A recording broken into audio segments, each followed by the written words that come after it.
Exercise 4.1 question 1 का fourth part. आज के इस क्लास में हम लोग एक्सरसाइज 4.1 का क्वेश्चन 1 का फोर्थ पार्ट सॉल्व करेंगे। ठीक है, तो सबसे पहले हम अपना क्वेश्चन पढ़ लेते हैं कि हमारा क्वेश्चन क्या कहता है। ओके, तो हमारा क्वेश्चन कहता है check whether the following are quadratic equations. मतलब ये जो इक्वेशंस हमें गिवन है, इन इक्वेशंस को हमें सॉल्व करना है और सॉल्व करने पर जो भी आंसर आएगा, मींस जो भी इक्वेशन होगी, वो इक्वेशन क्वाड्रेटिक इक्वेशन होगी या नहीं, ये बात हमें बतानी है। ठीक है, इस इक्वेशन को सॉल्व करके। लेकिन उससे पहले हमें ये पता होना चाहिए कि हमारी क्वाड्रेटिक इक्वेशन होती क्या है। ठीक है, तो क्वाड्रेटिक इक्वेशन हमारी होती है कोई भी इक्वेशन जो ax square plus bx plus c equals to 0। इस फॉर्म में अगर हमारी कोई भी इक्वेशन है तो वो क्वाड्रेटिक इक्वेशन होती है। मतलब किसी भी इक्वेशन में सबसे पहला पॉइंट 3 टर्म होनी चाहिए और दूसरा फर्स्ट टर्म में हमारी पावर 2 होनी चाहिए। अगर ये दो पॉइंट्स किसी इक्वेशन में हैं या नजर आते हैं तो वो इक्वेशन हमारी क्वाड्रेटिक इक्वेशन होती है। ठीक है, और दूसरी चीज, ये जो a, b या c आपको दिखाई दे रहे हैं, इनको हम न्यूमेरिक वैल्यूज कहते हैं।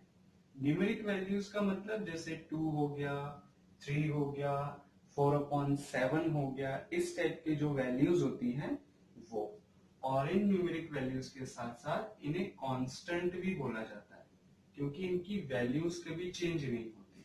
ठीक है, अब जैसे मैं 2 लिखता हूं तो 2 किसी और जगह पर जाकर 3 तो नहीं बन जाता, 2 ही रहता है, तो 2 कभी चेंज नहीं होता। तो न्यूमेरिक वैल्यूज कभी चेंज नहीं होती, इसलिए उनको कांस्टेंट बोला जाता है।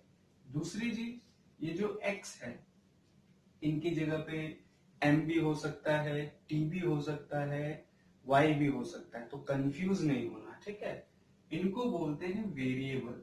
वेरिएबल का मतलब है कि ऐसी वैल्यूज जो चेंज हो जाती है। ठीक है, अब जैसे हम इस इक्वेशन को सॉल्व करेंगे तो x की वैल्यू में भी 5 आ सकती है। ठीक है, x इक्वल्स टू 5, बट किसी और इक्वेशन में x की वैल्यू -7 आ गई, तो x की वैल्यू इक्वेशंस के हिसाब से चेंज हो रही है।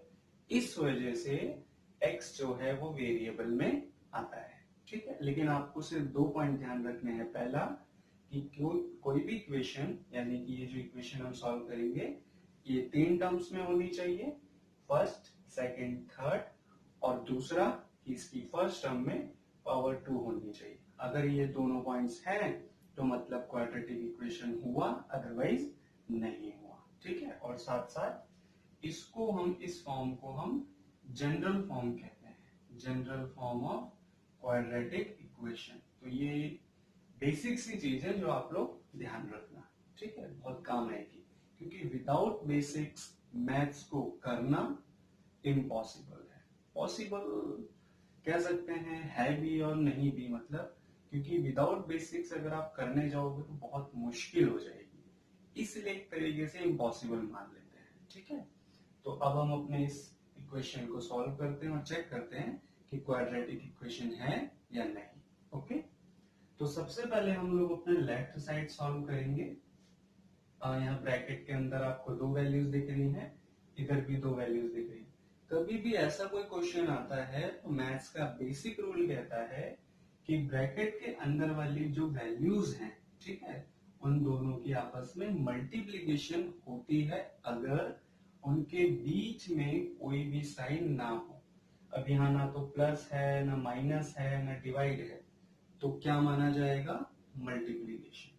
और इस केस में ब्रैकेट के अंदर जितने भी नंबर्स होंगे उन नंबर्स की आपस में मल्टीप्लीकेशन हो जाती है। इसीलिए हम क्या काम करेंगे, x जो है इसकी मल्टीप्लीकेशन इस वैल्यू से भी और इस वैल्यू से भी करेंगे। ठीक है, दूसरा इस 3 की मल्टीप्लीकेशन भी इस 2 से और इस 3 की मल्टीप्लीकेशन इस 1 से, क्योंकि अभी अभी मैंने आपको क्या बताया, मैथ्स का ये बेसिक रूल होता है, ठीक है। तो x की मल्टीप्लीकेशन 2x से करेंगे तो 2x स्क्वायर, और x की मल्टीप्लीकेशन 1 से करेंगे तो 1x। अभी मैं समझाऊंगा कि ये कहां से आया है, तब तक आप लोग सिर्फ इतना समझो। फिर इस -3 की इस 2x से मल्टीप्लाई करेंगे तो -6x, और -3 के मल्टीप्लाई 1 से तो -3 इक्वल्स टू।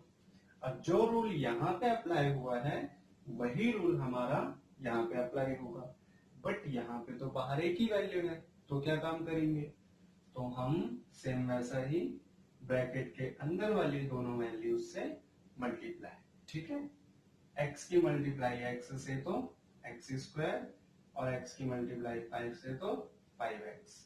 अब ये राइट साइड की वैल्यू उठा के लेफ्ट साइड ले जाएंगे, क्यों, क्योंकि क्वाड्रेटिक इक्वेशन में राइट साइड में ऑलवेज 0 होना चाहिए, ठीक है। तो ये लिखेंगे 2x square plus 1x minus 6x minus 3 sorry minus x square minus 5x equals to 0। Maths का एक और रूल कहता है कि अगर कभी भी साइड चेंज होती है, मींस कोई भी वैल्यू राइट से लेफ्ट साइड जाती है या लेफ्ट से राइट साइड जाती है, तो साइन चेंज हो जाते हैं, ठीक है, ये ध्यान रखना।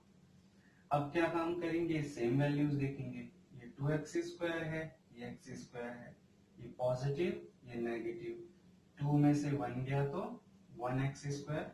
वैसे 1 लिखने की जरूरत नहीं है, जैसे यहाँ पे नहीं लिखा था वैसे यहाँ पे लिखने की जरूरत नहीं है, पर मैं इसलिए लिख रहा हूँ ताकि आपको समझ आए।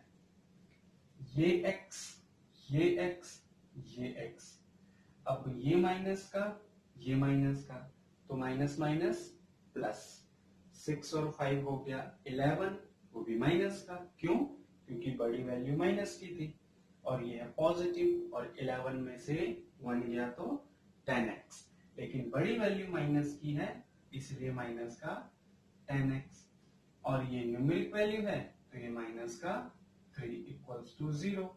अब भाई साहब ये आ गया हमारा इक्वेशन, इसके आगे ये सॉल्व हो नहीं सकता, तो हम अब चेक करेंगे अपने दोनों पॉइंट्स कि क्वाड्रेटिक इक्वेशन हुआ या नहीं हुआ। सबसे पहला 3 टर्म आ गई, दूसरा फर्स्ट टर्म में पावर 2 है, यस है, x भी है, सेकेंड टर्म में x है, थर्ड टर्म में न्यूमेरिक वैल्यू है, तो ये हमारा क्वाड्रेटिक इक्वेशन हुआ। तो it is a quadratic equation, ठीक है, खत्म।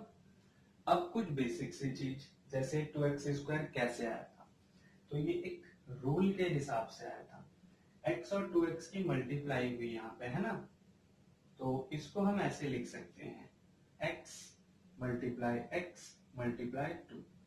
अब मैथ्स का सेम वैसा ही एक रूल जिसे हम इंडिसेस एंड सर्ट्स के नाम से जानते हैं, ठीक है, जिसमें अगर कोई भी न्यूमेरिक वैल्यू या कोई भी वैल्यू सेम सेम है और उनकी मल्टीप्लिकेशन हो रही है, तो उनकी जो पावर्स होती है, अब यहाँ पावर्स लिखी नहीं है, तो क्योंकि किसी की पावर जब लिखी नहीं रहती तो 1 मानी जाती है, ठीक है, तो उस केस में उन दोनों की पावर एड ऑन हो जाती है, तो ये हो जाएगा हमारा 1 + 1 मल्टीप्लाई 2, और ये हो गया 1 + 1 x की पावर 2 मल्टीप्लाई 2। अब क्योंकि ये वैल्यू अलग है, ये वैल्यू अलग है, तो इनको मल्टीप्लाई तो किया नहीं जा सकता, इसलिए तो हम इसको इस तरीके से लिख लेते हैं, और न्यूमेरिक वैल्यू को पीछे नहीं लिख सकते, इसको इस तरीके से नहीं लिख सकते, है ना, ये गलत हो जाएगा।